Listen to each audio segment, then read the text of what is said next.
a lot of the influencers, not going to say all of them, because I do think that some of them probably do have backgrounds and qualifications and things like that. So I'd hate to say that all of them don't.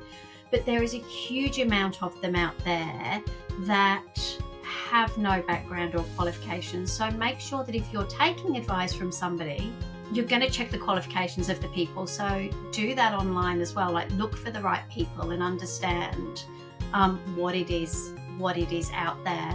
Yeah, and I think that's the key, isn't it? To actually probably be discerning about who you're taking your information from, not just because that's what disinformation actually is. It's putting in some nuggets of truth in order to then hook people and make them like feel to a degree mostly confident, but then you spread misinformation as soon as you've got them hooked.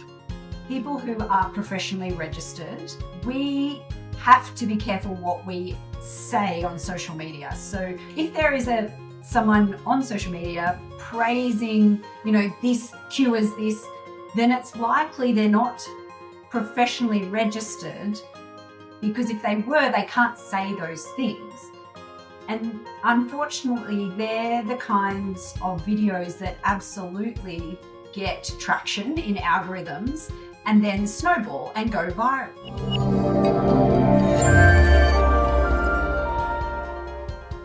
Hello and welcome to the Metabolic Balance Stories podcast. So this is where we share real stories and insights into personalised nutrition, metabolic balance, and generally getting healthy with real food.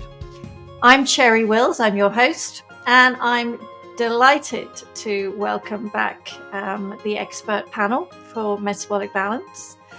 And it's always a pleasure to bring these amazing people together with such deep understanding of both nutrition, functional health, metabolic balance. So we're in for a bit of a treat today. What we are talking about today is this critical topic of seeking professional advice when it comes to diet, well-being, nutrition, health. So what we're seeing and what the background to this topic is that we all know that the internet and social media are now really widely used as one of the top places people go to look for health information. So we've got millions and millions of people turning to the social networks, platforms, Instagram, TikTok, YouTube, Facebook, and they're all allowing people to share content and share advice.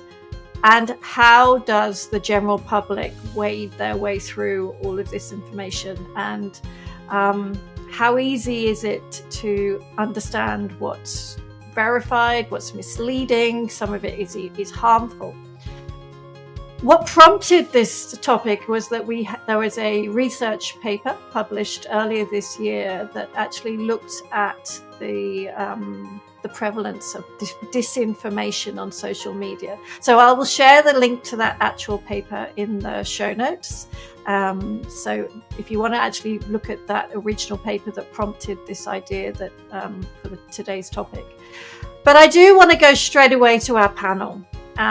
One of the things that was really mentioned is this idea of miracle diets and superfoods. And so I kind of want to go straight to Alexandra Brewster, who functional medicine, IFM trained, naturopath, nutritionist. What do you think about this? Superfoods. It's interesting listening to introduction because we can get quite irate as professionals going, when we look at this stuff. But we're looking at that stuff because we're looking at that stuff. We ourselves go and look at this stuff, right? So in this day and age where it may take you until October to get into a doctor if you're in regional Australia or a nutritionist, you're going to look for answers elsewhere. So in defence of the public, I've been on these pages as well, hence we know what's going on, I guess.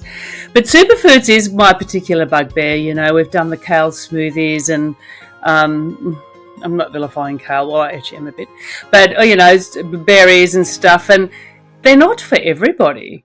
Like I always say to my patients, because they say, I'm just feeling so rubbish.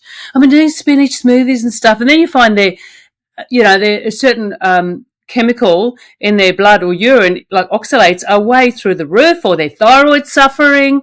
And it's because XYZ said on TikTok that one must do a kale raw spinach smoothie every day and you're going to feel fabulous, because look at me. Don't worry the fact that I'm only 21, I've never had any children and, all that sort of stuff. None of those balls in the air. And I always say to my patients, you know what your superfood is? Your superfood is the food that is super for you. And that's why I particularly love Metabolic Balance, because Metabolic Balance gives us a plethora of superfoods just for us. So it's superfoods, basically foods that make us metabolically sing. And I don't do well on kale or spinach. And no, it's not on my plan.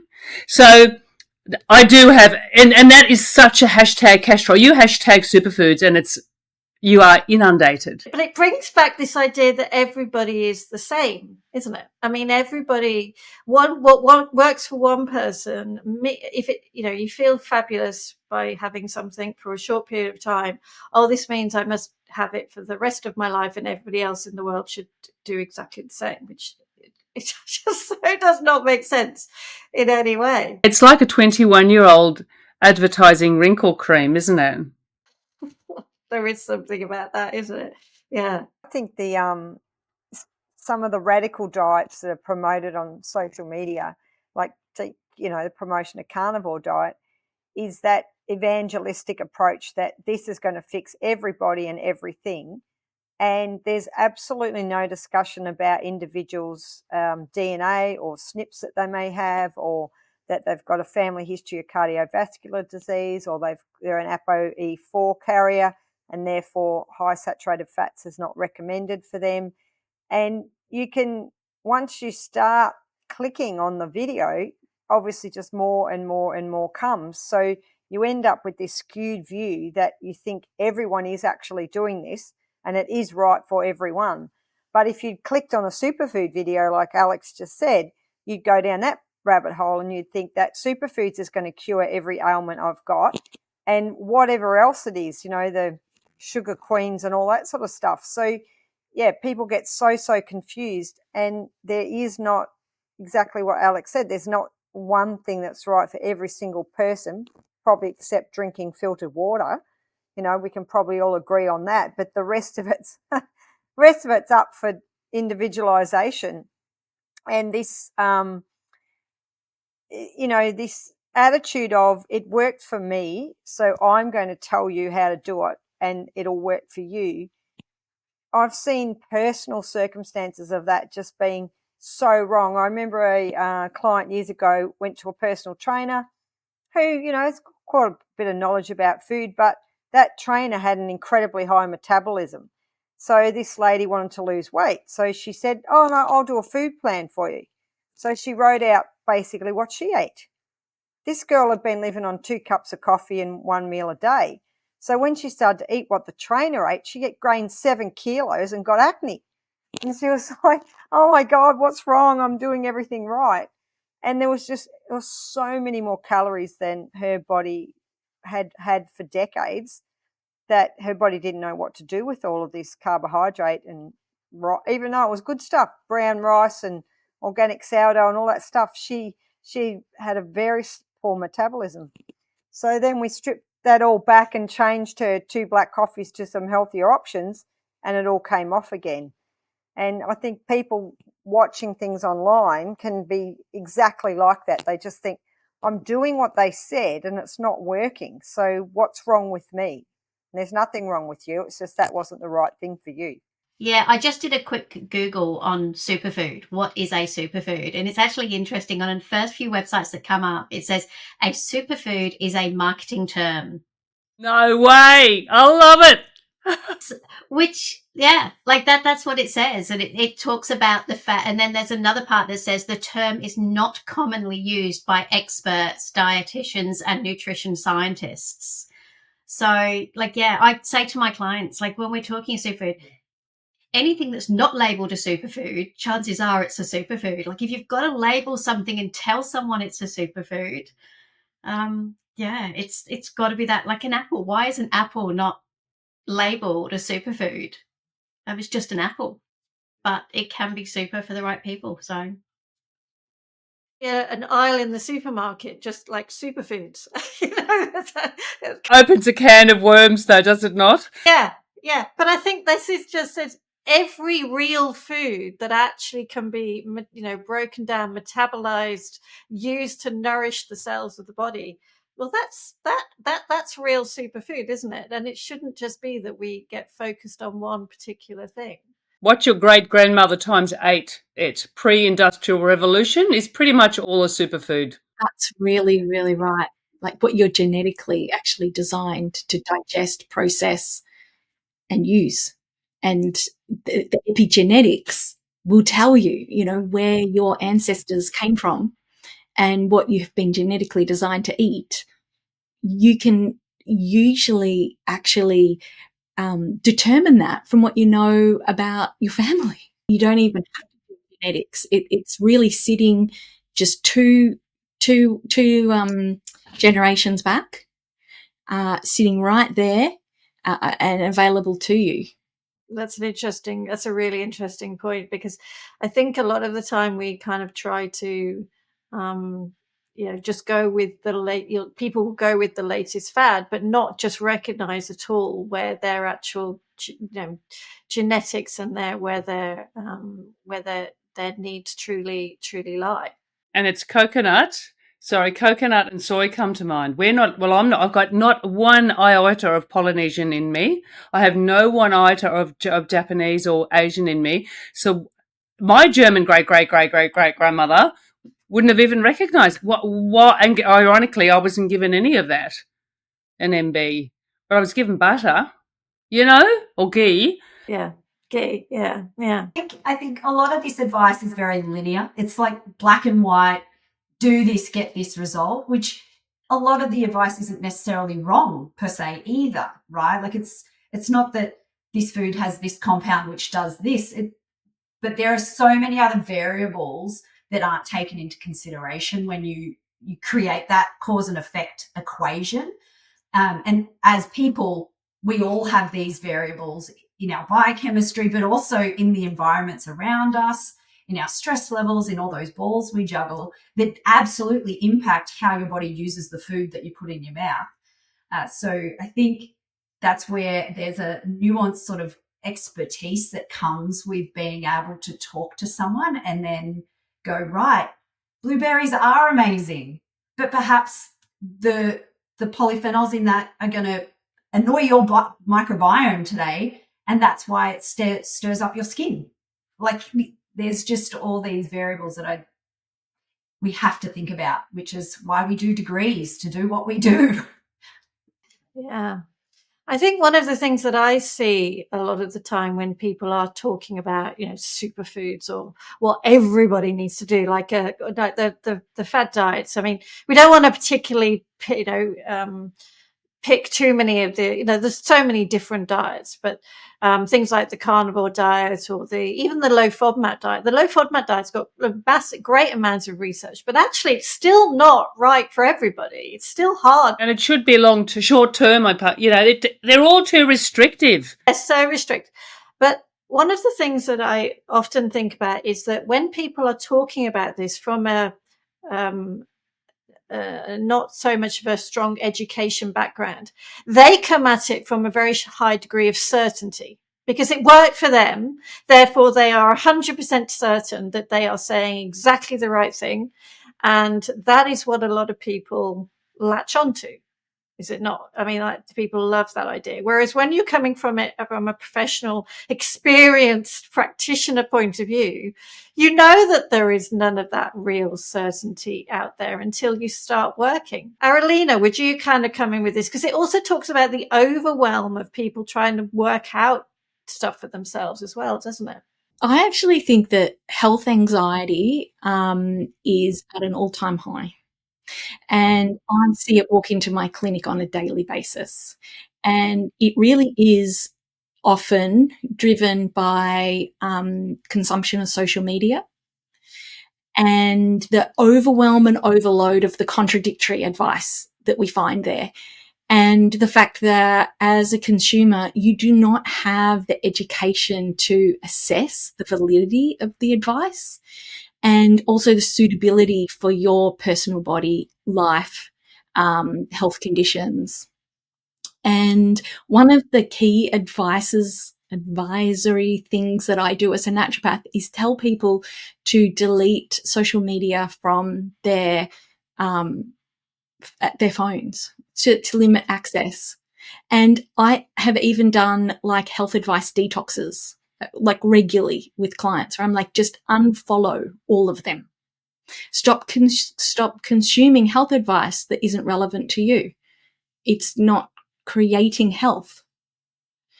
It's actually doing the opposite. I remember I had a girl worked for me once, and she said, I stopped looking at the internet because every time I looked, I was either pregnant or had cancer. So that was what stopped her looking on the internet for health advice, because the rabbit holes are so huge and you can just fall in and off you go. I think that there's that space of people are always told to do their own research. I mean, what would you say about that? We're told to do our own research. Everybody told that's proven. You know, Aralina, what would you say about that? I'm actually thinking about a patient that I saw today who had arrived. It's probably on her 4th appointment with me.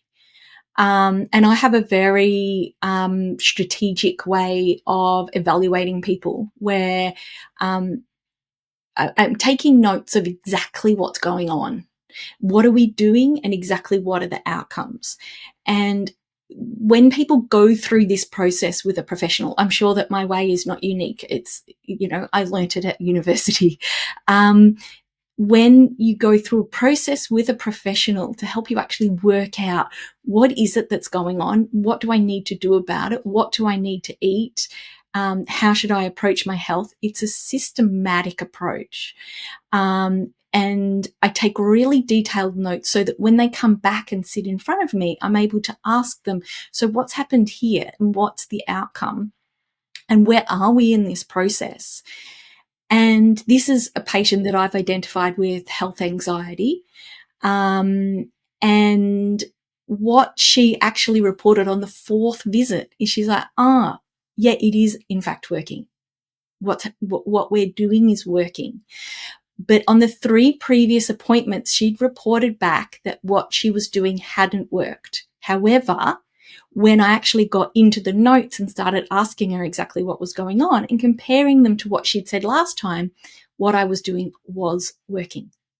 And I think that this is a really, really key cornerstone for people to understand about their health and about why they're not necessarily able to solve their own health issues, which is, let us admit it, the key marketing hook that health influencers use to make us feel uncertain and consume all their health information and buy their products.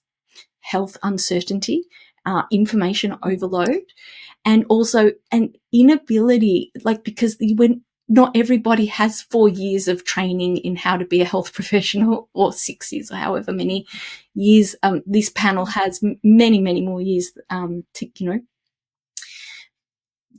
people don't have that training in order to evaluate the research or to evaluate the information or even to evaluate their own symptoms. And that's why you go to see a professional, and that's why you choose a practitioner that's got expertise and training, like Metabolic Balance practitioners. And that's why we get results. If the PowerPoints in your house stop working, do you get onto TikTok and find out how to rewire your house? No, you call an electrician that's done training, because you know full well that messing with a PowerPoint could be dangerous. So, but I think for our health, it's a little bit different because there's so many variables. Like it's not, it's just complicated. Hey, and I love people that do their own research. I love that people are invested and want to be healthy and well. But I always encourage my clients to come with me and go, oh, so, you know, I read this on the internet. What are your thoughts on it? And we talk it through and go, yeah, so I know this works in this way for people's biochemistry or whatever it is. And then we'll say, well, you know, for you, that might be okay. Let's try it. But we'll do it this way because I know from experience and from my training that, you know, we need to address these other problems for that to all line up. It's just so complicated. And it does take training and practice and knowledge to get there. I often think of that kind of analogy you just mentioned, Emily, that, you know, health, which is so crucial to each and every one of us and to our day-to-day just lives, is the area that we seem to be told, oh yeah, you should do your own research and work it out by yourself, or, you know, not necessarily approach a professional. But everything else, like electricians, plumbers, anything that actually could be fixed by some, you know, if an error happens, oh, you can just, buy a new one of that. You can't buy a new body. You can't buy a new, you know, liver, or, you know, but that's the area we're told that we can just work it out by ourselves, or people should be able to work it out by themselves. Pop to the shops and grab a supplement for that. Magnesium fixes it. Yes. Oh, I saw that this morning. I was in my local health. We're very small here where I live, and we have a tiny wee little health food shop, and she's fabulous. She keeps all the organic stuff, and I love it. And here comes this young girl in asking about her. She's saying, you know, oh, I've got a problem with cortisol. And here's the young girl behind the counter who owns the shop, who's well-intentioned. I mean, I know this is not social media. And I'm standing there. I had to turn around because I started twitching, you know, because, and I'm thinking, well, is your cortisol high? Is it peaking in the evening? Is it, are you having your protein? No, just take all these supplements. $125 later, I might add. I'll give you a discount, she said. You know, so, and it amazes me how confused people are. And this is what you were saying, Aralina, with the health anxiety. People are so confused and don't really know much when it comes to it about their health. And that's no fault of their own, because they've got to do their own research. In fact, there is actually a pressure for people not to just do their own research, but there's now, with the influencers, there is this pressure that if you are in fact not solving your own health issues, that there's something wrong with you. And I've really seen that trend, and I don't like it. I don't think it's healthful or helpful. And like you said, Cherry, would you think that you should maintain your own car? I can't. Sorry, I've got to have a mechanic, and I go there regularly. As much as it would cost you, yeah, but you can always get a new one as much as it costs you. You can't get a new liver or a new heart. I think that's where metabolic balance really starts to become self-generating with clients, because it's at the end of the day, it's people have succeeded with metabolic balance that refer new customers. Like, that's where our new business comes from, because people have done so well. But when you have multiple people in the same family, or they're the brother and sister-in-laws and so forth, and they see the difference in their plans, and then they see the results, and they go, well, how come I'm only allowed to have an apple and you've got 10 fruit? And that's, you know, about their skin disorder or something like that. Or how come I didn't get any red meat and you've got red meat? But then when they actually follow their plans and they see the results and the inflammation going down and the sleep improving and the hormone balance coming back, then they start to really see live in action what we're all talking about, which is that every person is individual and everyone needs something slightly different. And then that's a really good thing, because they're going back out into the community saying, well, hang on, I've done this and it worked for me, but my plan was very different from my mother's or my sister's or my brother-in-law's, but we all got good results. So that's where the power of metabolic balance really starts to pay dividends in counteracting all of this one-size-fits-all talk that's going on social media. We actually have the clients out there spreading the word, saying, well, you know, I really wanted to eat tomatoes every day, and I was only allowed to have them once a week, and my joint pain feels better because of it.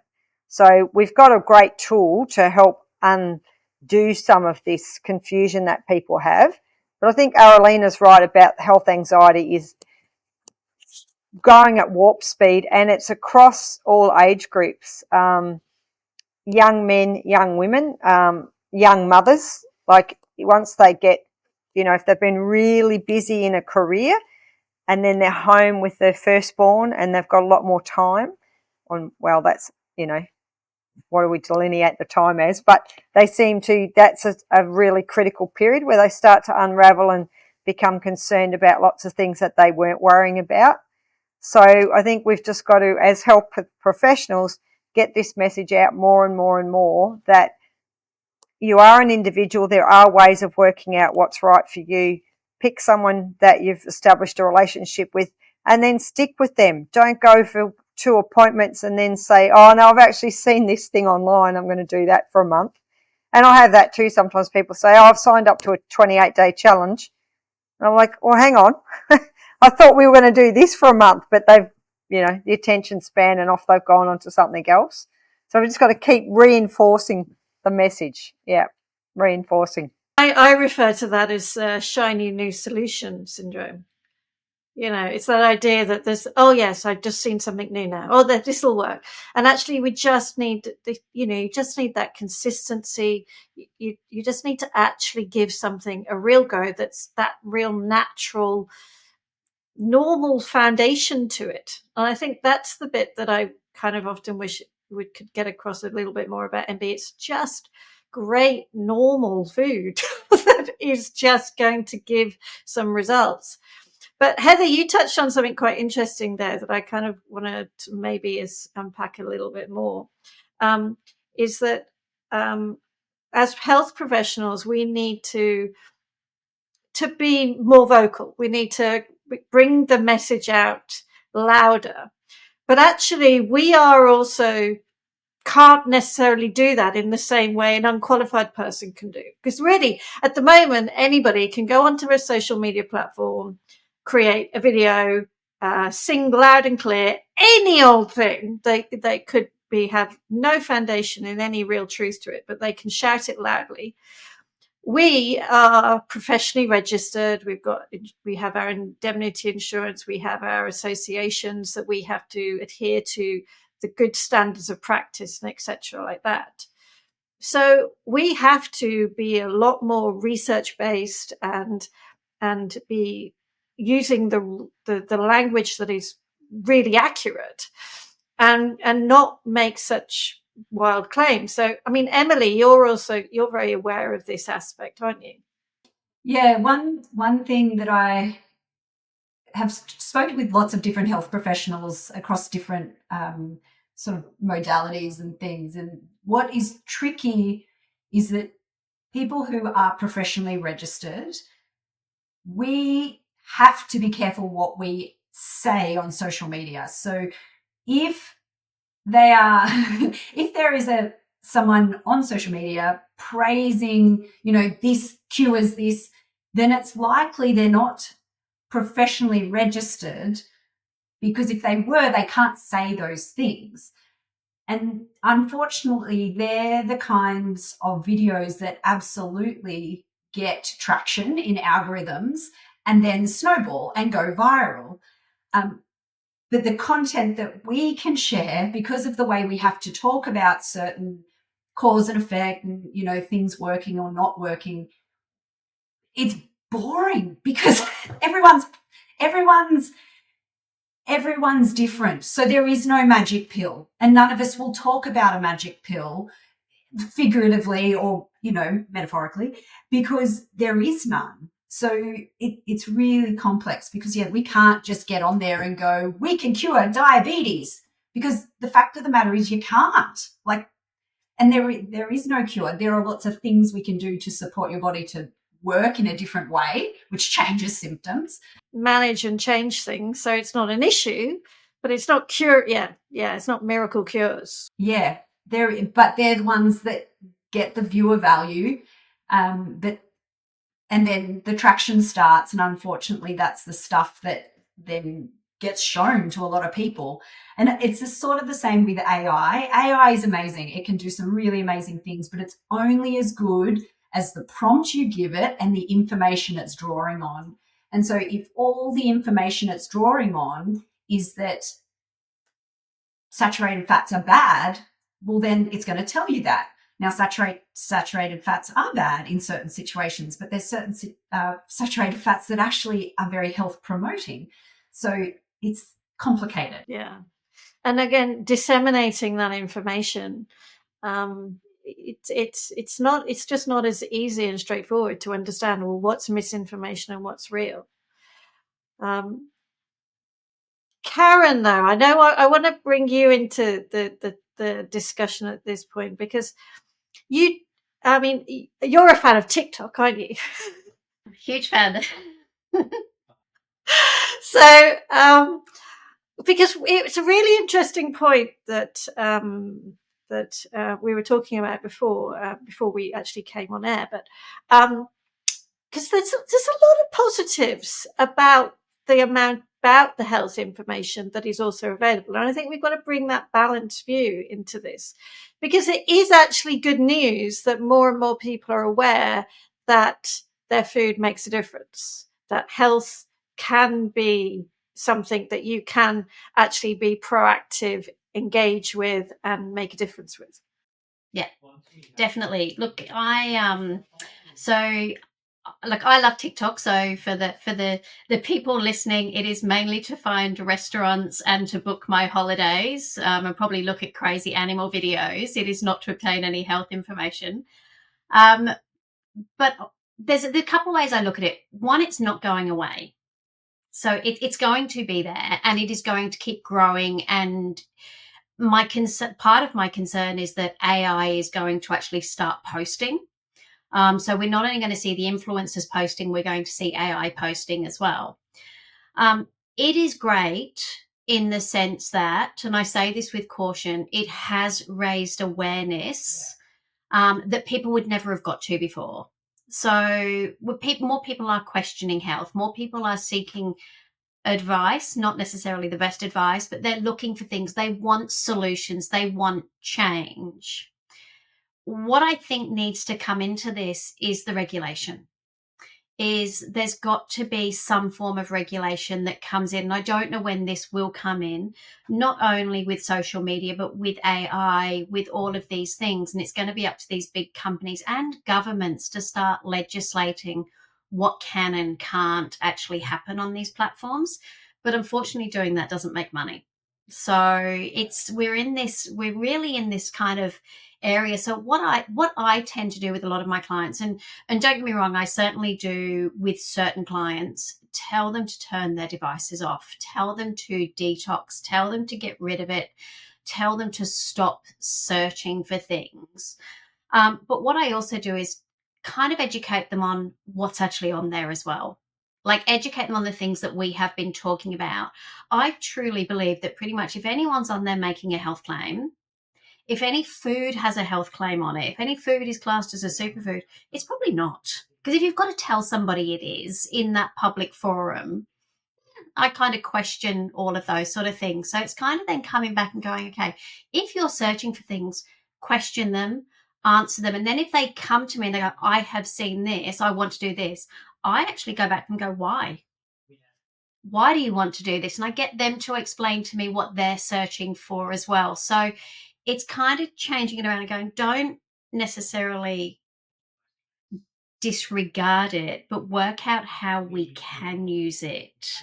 Filter it. Yeah, understand what those filters are and explain what we have just said. And hopefully lots of people listening to this will understand that a lot of the influencers, and I'm going to say all of them, because I do think that some of them probably do have backgrounds and qualifications and things like that. So I'd hate to say that all of them don't. But there is a huge amount of them out there that have no background or qualifications. So make sure that if you're taking advice from somebody, it is the same advice. Like you said with an electrician, you're not going to go and get a painter and decorator necessarily to rewire your house for you. You're going to check the qualifications of the people. So do that online as well. Like look for the right people and understand what it is out there as well. So yeah, I kind of come in from a bit of a different angle, that I kind of go like, and it's interesting, like reading that report, a lot of that report talks about YouTube, that a lot of people are now getting their information off YouTube. And it wasn't necessarily somewhere when we had this topic, YouTube actually wasn't even in my mind. It was TikTok, it was Instagram, it was Facebook, it was Twitter, it was all of those sort of things. But I guess we've kind of got to also consider the YouTube and the podcasts, because I also tell people, go and have a listen to a podcast, but now I'm concerned about what I'm telling them to listen to. But yeah, in clinic, I don't know whether anybody else went through this, but probably even going back a couple of years ago, there was quite an interesting discussion between two individuals, and I'm not going to mention any names, that was talking about genetic testing and methylation and all of these kind of things, and saying everyone's got to be doing this and they've got to be on this protocol and this protocol, you've got to be following this diet. And I actually listened to that podcast. It took me, I think it was about 2 hours long. And the first half of it, I went, wow, this is incredible information. Like there's somebody actually getting this information out there, until it wasn't incredible. And then it became kind of like, wow, we're actually now, you've got me hooked in this first hour. I have the education to then know that the rest of what you're telling me is actually not true. But the people listening to it, so it's a really hard place to be in. Yeah, and I think that's the key, isn't it? To actually properly be discerning about who you're taking your information from, not just because that's what disinformation actually is.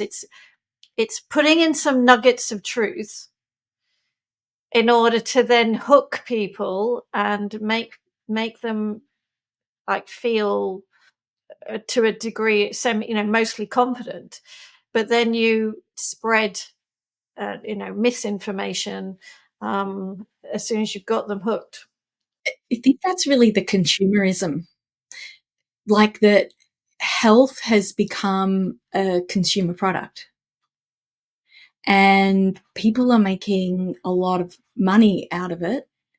And there are huge incentives for overstating what you are able to do, or what your product is able to do, or what certain foods are able to do.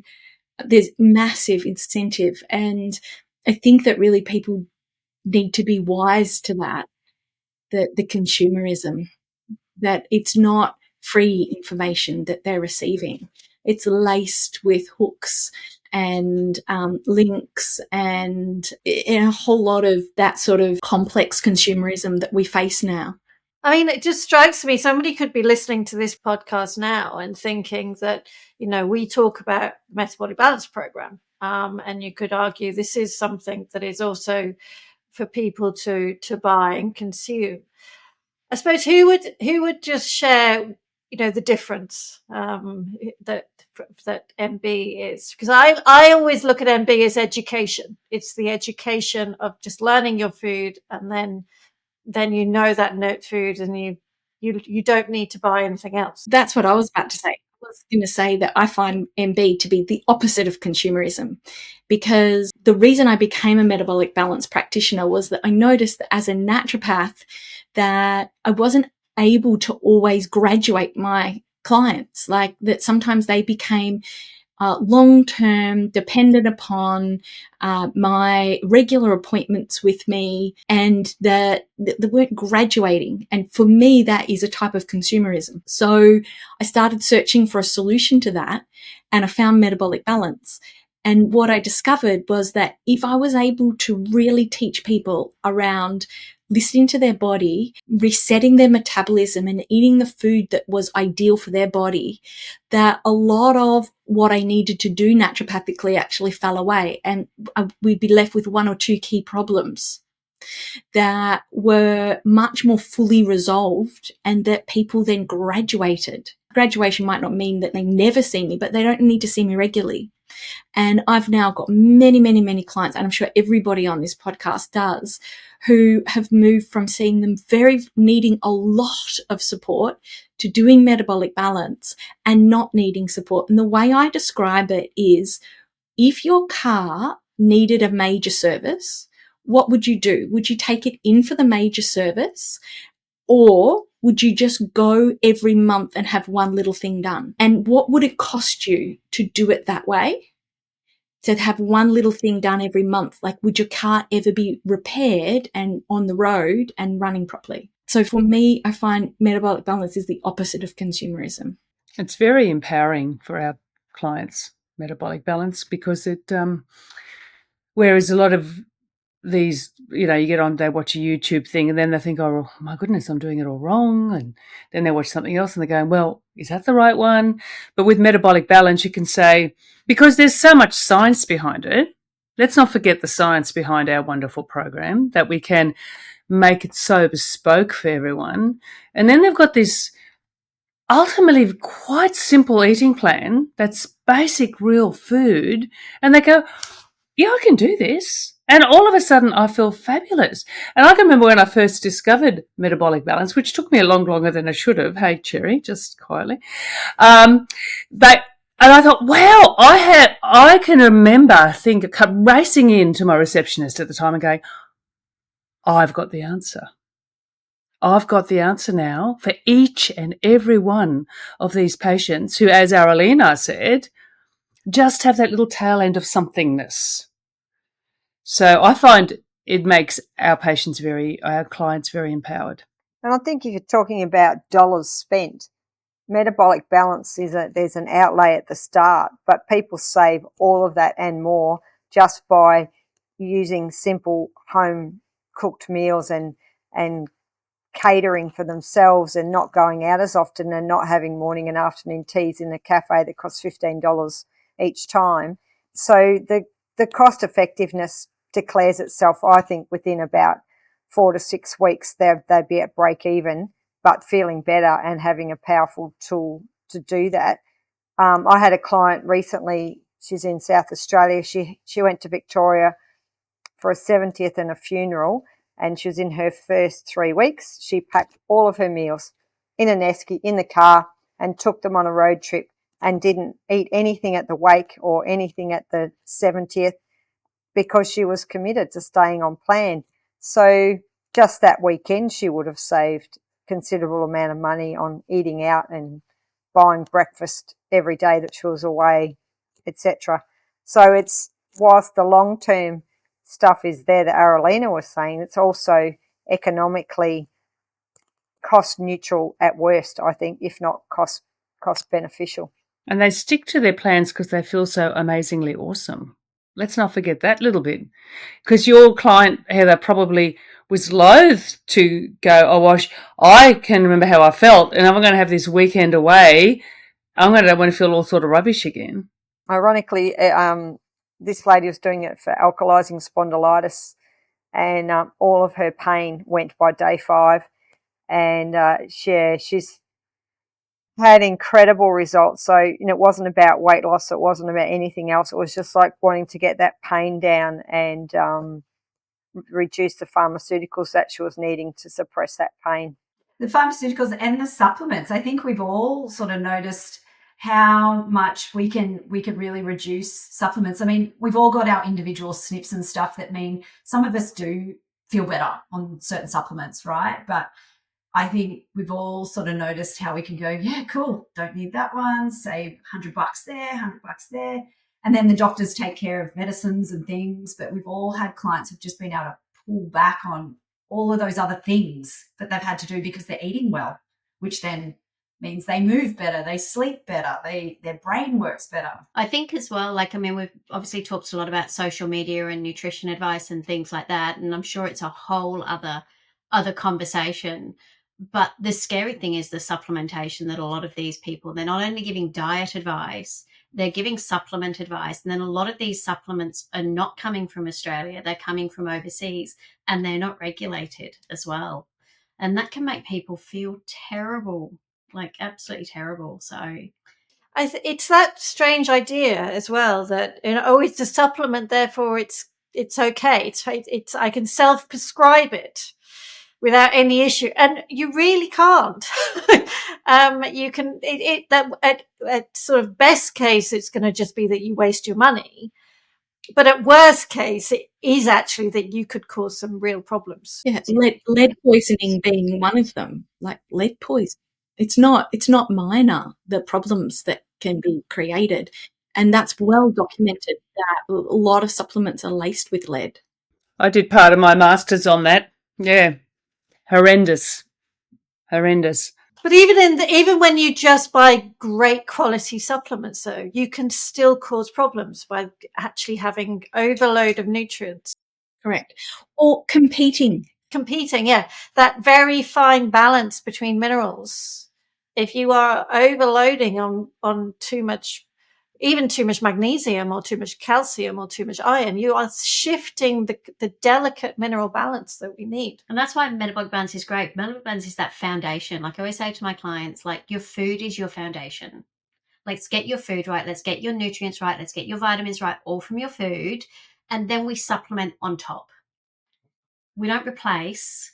If needed. Yeah, if needed. Like they should always, a supplement should supplement the food we eat. It shouldn't be replacing the food that we eat.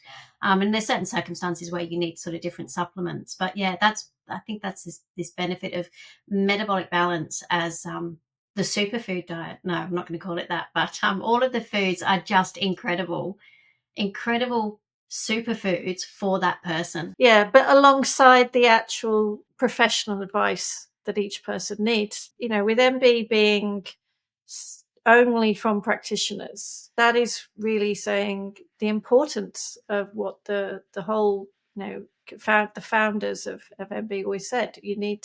Somebody should talk to a real professional about their health to get the results. Then they can live a great life. They can, like you say, you can graduate them, like Carolina says, into well-being. Sovereign health. Okay. Describe that a bit more for us. What do you mean? Look, this is what I think is so beautiful about metabolic balance, is that really what people receive is an education in what their body wants to eat, how their body wants to eat, and how they can live their life in a way that just through eating 3 meals a day that are designed for them, but are extremely simple to prepare, and they can prepare in any way that they want, essentially you're educating people in order to live simply but knowledgeably, so they can tell what their body can and can't do, because they know what eating their planned foods and being well balanced feels like. And suddenly they don't need to search TikTok or to search YouTube. They don't need to overconsume information, because actually the information that they're looking for is in their body, and the information that they're listening to is in their body, and they're following their own body. And really that's, as a metabolic balance practitioner, that's what you're teaching people to do. And when they're graduating with like sovereignty over their own health, they're graduating and going, oh, I know how to eat for my own personal health. And often I find clients will be like, oh, I've been trying to convince my mum to do metabolic balance. I've been trying to convince and I'm like, don't convince them. Let go of convincing anybody to do metabolic balance. People will do it when they're ready, but also they'll do it just by observing you. And I've had a few clients that have said, well, in their friendship group, people have done metabolic balance with me, and they said, well, when Jen did it, I thought fluke. But when Alex did it, I thought, oh, yeah, okay. And then when Robert did it, I thought, oh God, if anybody could help him, then, and then, and it took seeing it 4 or 5 times and seeing people that they didn't think could change and get amazing health benefits. And then seeing, like Heather said, seeing the cost benefit, like it's not even cost neutral. It's actually that over the course of months, you save money. that starts to really impact how people perceive metabolic balance. If you listen to a podcast, if you I'm sure everybody here has social media pages. If you listen to all of that, then it might sound really similar to an influencer, but don't listen to us. Go out there and listen to people that have done metabolic balance with us. Yeah, I think that's really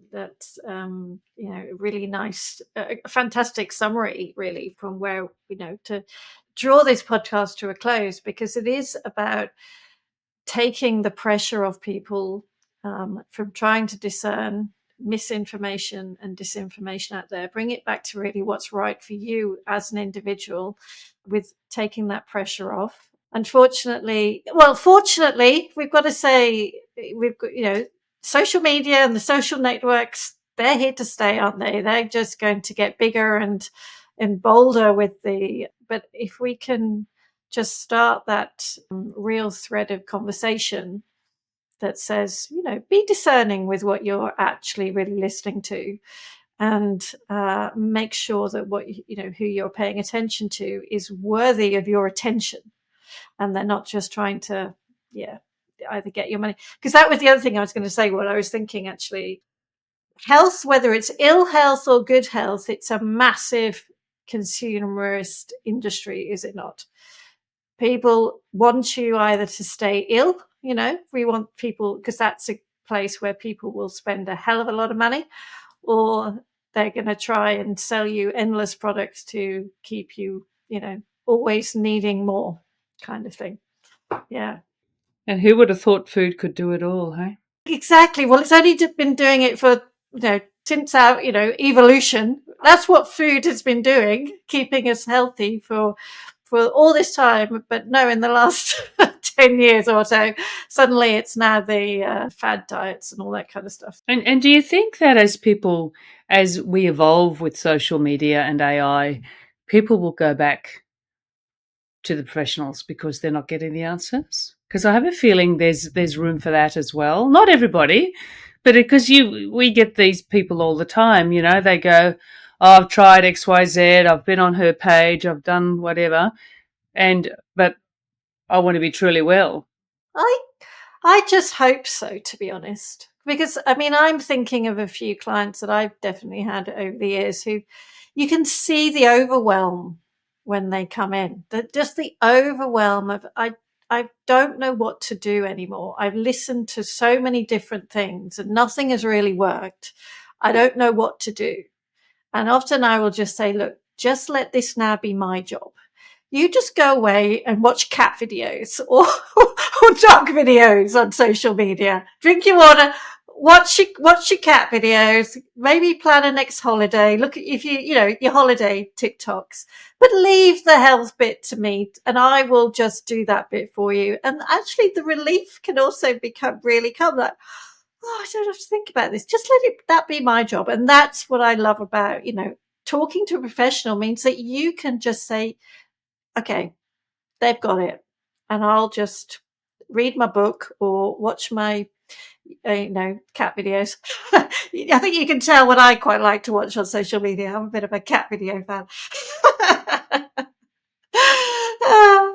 So anyway, thank you so much, everyone. That's been, that was such an interesting unpacking of the issue we have. And it's, we just have to keep on getting the as much evidence-based true nutri advice out there. And, it is one person at a time. And if anybody would like to know more about metabolic balance or find a practitioner near you, do check out the website, metabolicbalance.com, and also check out the show notes as well, where you'll also find all the details of our wonderful expert panel as well. So thank you again to Aralina, Karen, Emily, Alexandra, and Heather, and we will see you next time.